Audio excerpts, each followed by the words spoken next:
Alright, hello y'all. I'm going to be showing you how to do the first three problems of that homework you had that's now due Monday, the balancing one, as a group. Remember, every single person in your group will have to turn in their own copy. Now, as we go through this, I will be trying to go through it clearly. If you need to pause, pause it. If you need to not hear my voice as is and you just want to get through it, play it at 2x speed. It's up to you. I don't care. I just want you to get the information, so as long as you're paying attention and you're trying your best to absorb this information, I'm happy. So, with that said, let's begin with number 1. What we're going to do is set up our wall that separates our reactants from our products. So in doing so, we are going to then go ahead and write the elements in between. We have calcium, then carbon, then hydrogen, then oxygen. I am literally just reading these left to right.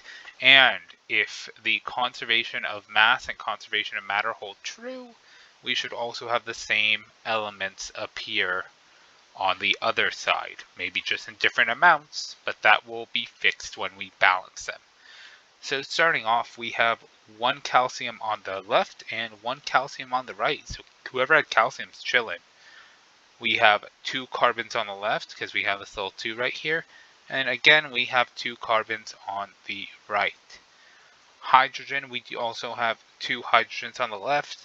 Now on the right, it's a little tricky because we have this 2, which is going to apply both to the hydrogen and the oxygen. So that's 2 hydrogens right here and another 2 right here, total of 4 hydrogens. So whoever had hydrogens in a bit of trouble right now. And finally, we have oxygen. Just 1 on the left, but oh, look at that. This 2 applying to this oxygen means we have 2 over here as well.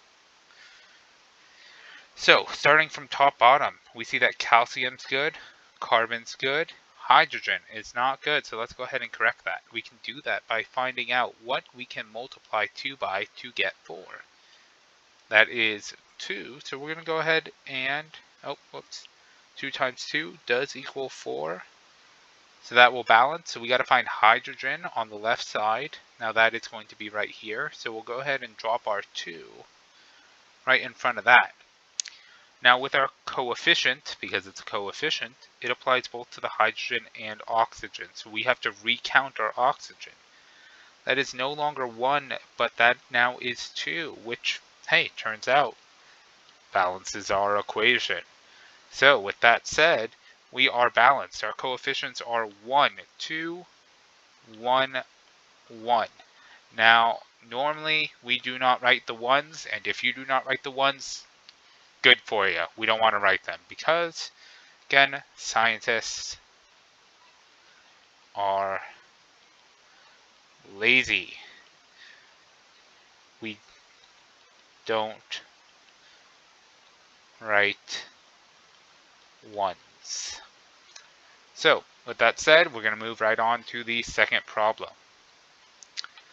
Again, we're going to write our wall that divides our products from our reactants. And we have nickel, cobalt, not carbon and oxygen, sulfur, and oxygen. Pardon my dog. She is a bit upset. And what we're going to do right here is we're going to balance regardless of her barking. And looking at this, we have 1 nickel and 1 nickel. Those are right here and here, respectively. We have 2 cobalts and 1 cobalt. That 2 applies right here to this cobalt. There is no number here, scientists are lazy, they won't write it. And then now we have sulfur. This 3 applies both to the oxygen and the sulfur. So that's actually going to be 3 sulfur, while because there are no parentheses here, this 3 is only applying to the oxygen, so there's only 1 sulfur on this side. So we have quite a few things that are not yet balanced, so we're going to have to fix that. Last but not least, like I said, this 3 applies to oxygen. So we now have 3 times 3, which is going to be 9 oxygens, while we only have 3 over here. So working top down, nickel can stay unchanged. We're good. Cobalt, we have a problem right here. We have 1. So we have to figure out what we can multiply by 1 to get to 2. That magic number is going to be 2. So we'll go ahead and put that right in front of cobalt. So we're good.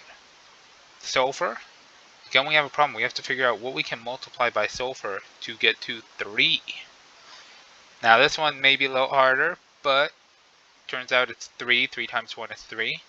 So let's go ahead and find out. Well, sulfur is part of this whole thing, so we got to put a coefficient here. But now that 3 is going to apply to a couple things. First off, this 3 applies to nickel. So instead of 1 nickel, we actually have 3 nickels. And instead of 3 oxygens, we now have 3 times 3, which is now 9 oxygens. Turns out we just now balanced oxygen by making that change, so we're good, but now nickel is still a problem. So we're going to have to go ahead and figure out that same math problem before. What can we multiply by 1 to get 3? Well, it is 3. So we can go ahead right there. And let's double check. We have 3 and 3, 2 and 2, 3 and 3, 9 and 9. We are balanced. So we're going to be at 1, 3, 1, 3, 2. And that is our balance for number 2. Last but not least, we are going to go on to this one right here, number 3. Number 3 is a little bit wonky, so we're going to try and work our way through it. We have hydrogen, then we have chlorine, then we have magnesium, then we have oxygen, and then we have hydrogen again, but I'm not going to write it a second time because it's already in there once. So first and foremost, hydrogen, we've got 1 right there and 2 right there, so that's going to go ahead and be a total of 3 hydrogens. Right side we only have 2 in water. Chlorine we only have 1 in HCl, hydrochloric acid.